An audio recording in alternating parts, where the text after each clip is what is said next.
Welcome back, dear students. In this module, we will be learning about the development of transportation, various communities, that is the dominating communities at the time of development of trade and commerce in India.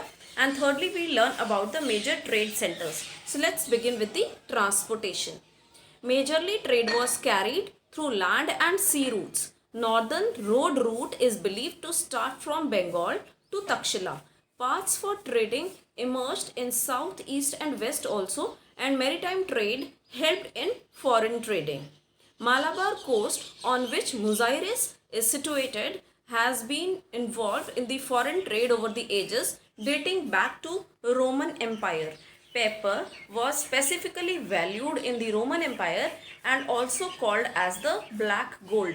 Calicut was popular, which attracted Chinese to acquire the items for India.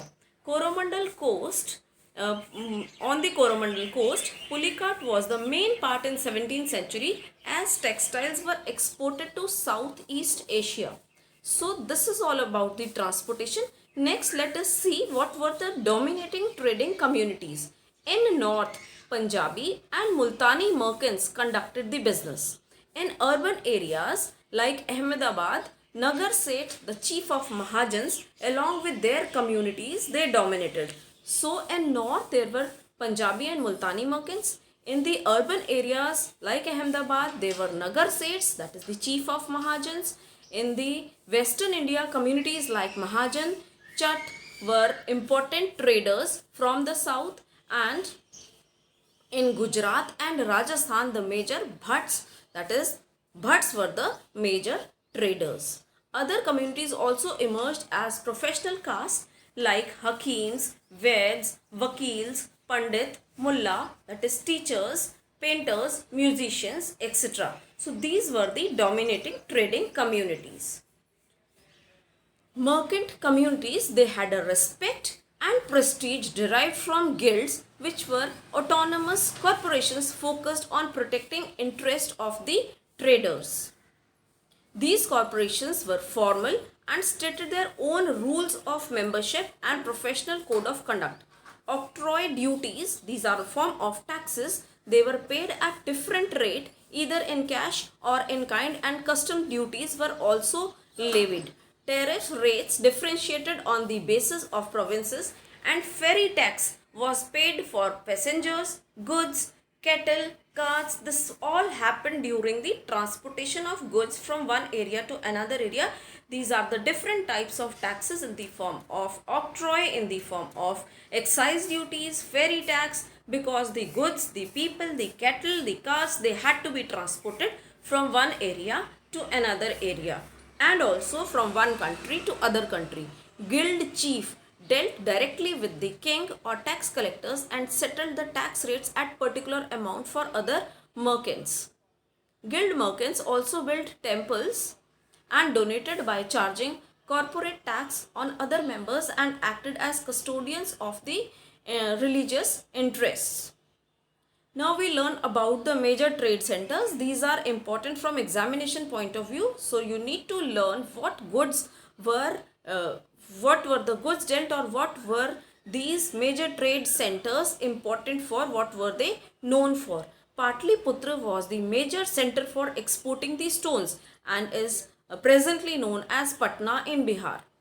Peshawar was major hub for export of wool and import of horses.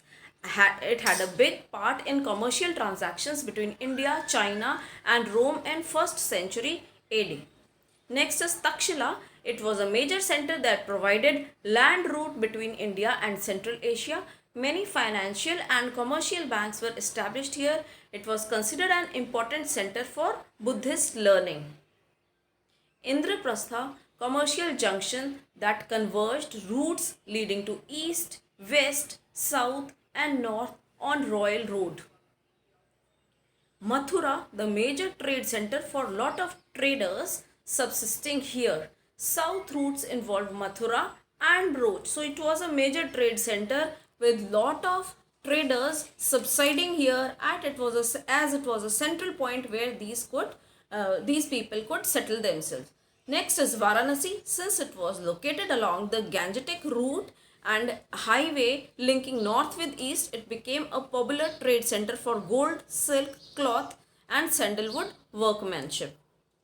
Mithila traders crossed the Bay of Bengal to South China Sea and traded at ports on islands of Java, Sumatra and Borneo, set up trading colonies in South China, especially Yunnan.